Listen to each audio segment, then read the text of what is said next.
Hi everyone, welcome back to my channel. My name is Heather and today I am here with what will probably be a strange and rambly May TBR. I have sat here for a couple of days now wondering what I want to put on my May TBR. And I'm really not sure. I know that I'm going to be incredibly busy.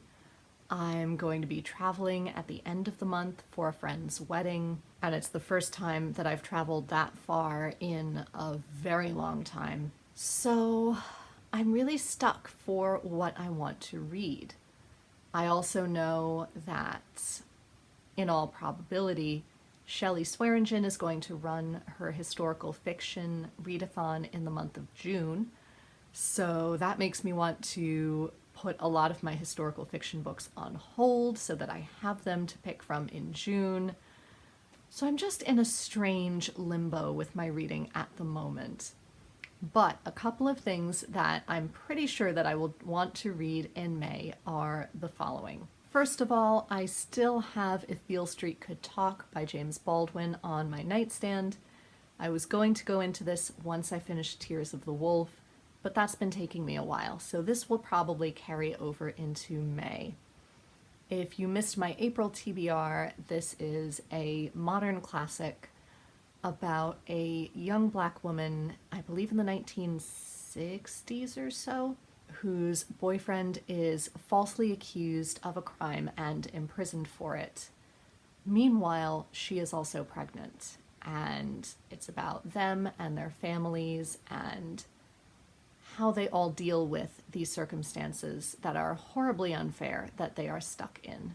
In addition, I'm probably going to want to read Her Majesty's Royal Coven by Juno Dawson so that I can then get to the subsequent audiobooks in the future. If you missed my most recent book haul, this is a story about a coven that operates almost the way MI5 does. Her Majesty's Royal Coven is a well-kept secret that helps to protect the United Kingdom. And it's about 4 young women who have been initiated into the coven and their relationships with each other, the strain that their job puts on them, their friendships, their relationships outside of each other, who they can't tell about this work. And it sounds really interesting, and I've been wanting to read some of Juno Dawson's fiction for ages now, and this is the first of her books that has really appealed to me. So I'm excited to get to it. In addition, I Feel the Time Garden Calling to Me by Edward Eager, and this is the 4th in his Half Magic series, which is a delightful series, which I started rereading at this time last year as I was proctoring state testing.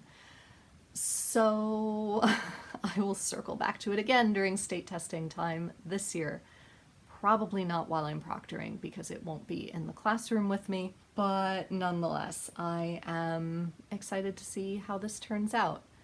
This is a series about a group of children who discover that a certain magic talisman has the ability to help them time travel or make certain wishes come true, but there's always a slight catch in terms of the wording they have to use to get that wish to come perfectly true, which they never know. So their first couple of adventures always tend to go a little bit wrong. And they're funny and adorable, so I think this will be a nice light pick-me-up. In addition, I'm pretty sure that the audiobook for Mrs. March by Virginia Fato will be coming in on my library app for me.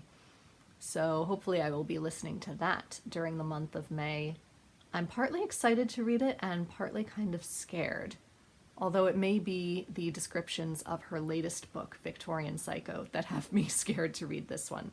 The two are not at all related as far as I can tell. This is, I believe, a psychological thriller about a housewife, I think in the 1950s, whose husband is a very successful novelist. And one day she discovers through friends and acquaintances of theirs that they all believe that he based his latest main character on her.